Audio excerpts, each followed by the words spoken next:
Apa khabar semua? Today we will learn a very useful word in Malay which is ada. Ada. Ada in general has two meanings, to be or to have. Let's look at this example. Saya ada duit.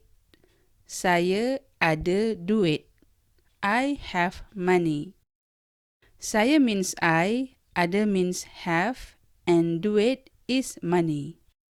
To negate this statement, you could say, saya tak ada duit. Saya tak ada duit. I don't have money. Let's look at some colloquial sentences using the word ada. The first one is, kau ada duit tak? Kau ada duit tak? Do you have money? Here ada means to have. Kau is you, a less polite one. You could use kamu or awak to be more polite. Duit means money. I often use this phrase with my siblings or friends. Kau ada duit tak? You could of course omit the word tak when asking someone like, kau ada duit? And this would mean the same and it is fine. However, it sounds a bit rough to the native ears, a bit forceful I would say. And to answer that question, aku tak ada duit. Aku tak ada duit. And this means I don't have money. Tak ada means to not have, or it's not available, or it's not there. You can shorten the word tak ada to tak de, T-A-K-D-E.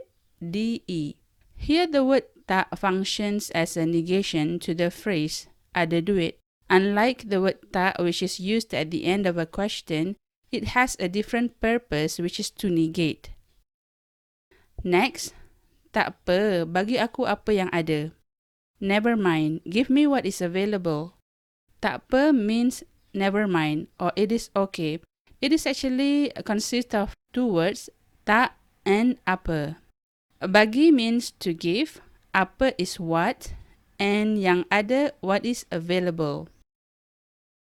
How do we put a condition to a question using the word ada? Use the word kalau to mean if. As in this example, kalau ada, if it is available, or if available. Just like an example here, kalau kau ada duit lebih, bagi aku sikit. Kalau kau ada duit lebih, bagi aku sikit. If you have extra money, give me some. Kalau means if. Kau means you. Ada means to have. Duit is money. Lebih means more or extra. Bagi means to give. And sikit means a little or some. Another example is, Kak, mak ada kat rumah tak? Kak, mak ada kat rumah tak?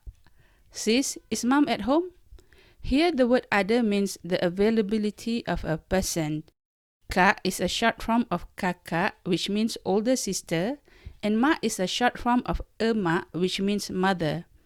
Kat or dekat means at. Rumah means home or house. Next example is when ada has a different meaning when combined with another word. Pilih satu, sama ada aku atau dia. Pilih satu, sama ada aku atau dia. Choose one, either me or him or her. Pilih means to choose. Satu means one. Sama means equal, but when you put sama ada together, it means either. Aku means I or me. Atau means or. Dia is the third person singular pronoun and refers to either him or her. How do we use the word ada with a probability? Look at this example. Dia patut ada rumah. Dia patut ada rumah. He or she should have or own a house. Patut means should. Ada here means to have or to own. So patut ada means to have because the direct object is rumah, which means a home or a house. However, look at the next example, the same sentence but with added kat before the word rumah. And the meaning of the phrase patut ada is changed from should have to become should be. Dia patut ada kat rumah. Dia patut ada kat rumah. He or she should be at home. Well, we have reached the end of today's lesson. I hope that this will be useful for you, and please don't forget to share, subscribe, leave a comment and give a thumb. Thank you so much. Terima kasih semua.